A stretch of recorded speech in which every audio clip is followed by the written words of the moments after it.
Welcome back. We are launching a new initiative here at Fox 17 today. It's called A Path Forward. Our promise is to build bridges for a safer West Michigan. I think people, our community, is realizing something needs to change. You're not imagining it. This is an everybody, everywhere concern. Crimes involving young people and guns are going up. Some of the crimes that hit us at our very core, it's, am I safe doing this, or am I safe doing that? Are my kids safe?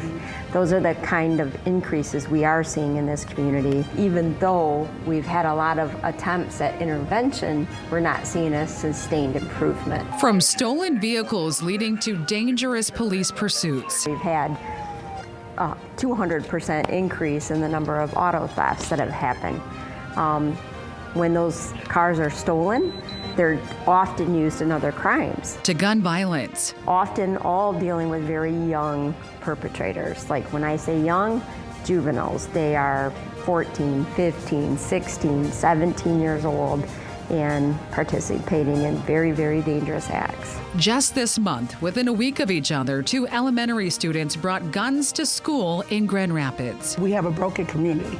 We used to say it takes a village, but where's the village? For months, Fox 17 has been working behind the scenes, discussing what's driving the problem and how we can be a part of the solution. We gathered community leaders together, community members, people from law enforcement, people from the nonprofit community, people from the business community, and we listened. The conversations that we've had and that we do have within our newsroom, I think that's the most important on where do we go from here, rather than just displaying this bad thing that's happened in our community.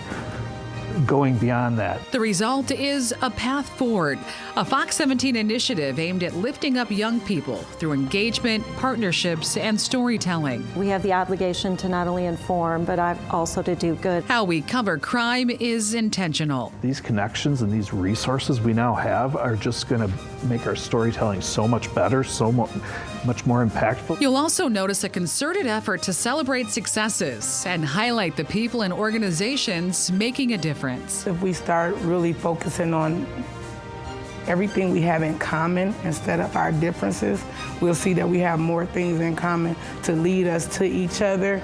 That way we can love on one another. A Path Forward is our commitment to address obstacles, connect families with resources, and create lasting change, building bridges for a safer West Michigan. The only way this problem is going to be solved is if everyone collectively comes together and does the work. I think sometimes our community will step back because of the bad, but I think if we keep facing that and keep loving, we're going to see change, because light covers darkness. All we're saying is that we refuse to let things perpetuate the same way it's been and watch our community and our families be destroyed. We want to do something together, so we as a group together are going to be that force of change. Believe in the change. Take the journey with us.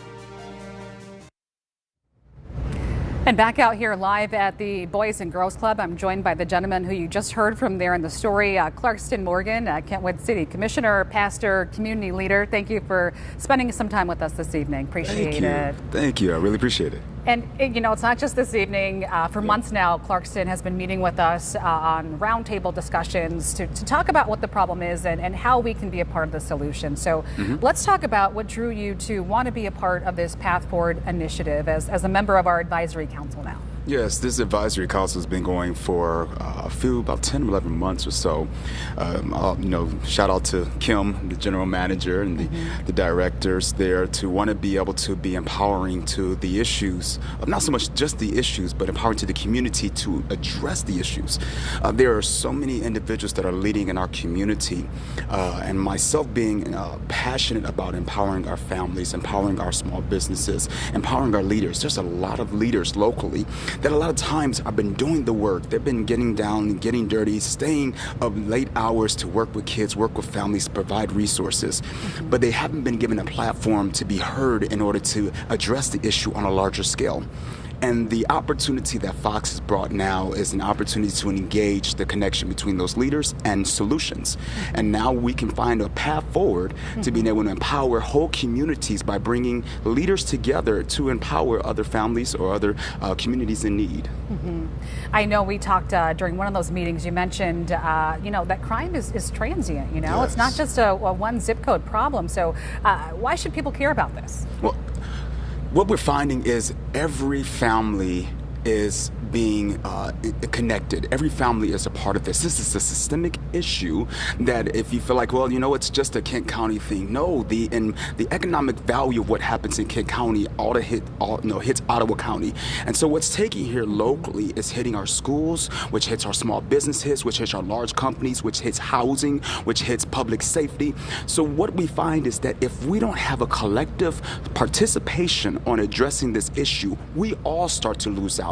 It becomes that then small businesses don't stay in the communities. That means jobs go away. If jobs go away, tax that go on those different businesses go away. That means roads and public safety, water and sewage diminishes. That means our communities become less valuable and less inhabitable for our families. That means our schools diminish. And then when there's plight, people move away from plight and they come to ways of safety. That means we all want peace.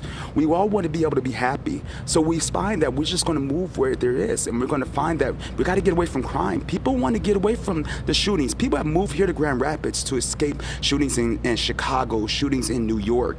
Mothers and families have expressed that I came here to find peace, but unfortunately that peace has escaped because of crime. And we have to address this issue. Otherwise, we're going to lose what's most valuable to us is our families. You're going to be working with us, Clarkston, as I mentioned, as a member of the Path Forward Advisory Council. But for the Yes. average person watching, we talked about why we should all care. What could the average person do to help be a part of the solution? Oh, that's simple. Find an opportunity of what you're passionate about, and then find a young person and someone else in the community that's in need. You may find to say, you know what, I love to be able to give back and I love to help clean yards. And find a young person that says, you know what, I'm busy, I like to be mentored or supported, and get that young person and start to help them do some yard cleaning or participate in sports. We're here at the Boys and Girls Club. They're going to have programs taking place this summer. They need mentors, they need coaches. Baxter Community House, the libraries, district libraries are looking for volunteers for their programs. There are so many ways that all you have to do is just simply, you can go to GR Experience and look at the different programs and just volunteer. There's plenty of opportunities. We just need people to say, yes, I'm willing to support.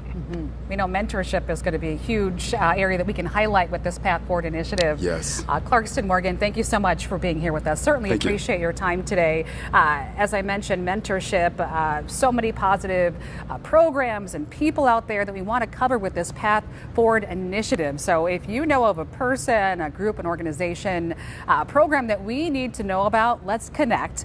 The email address is right there on your screen.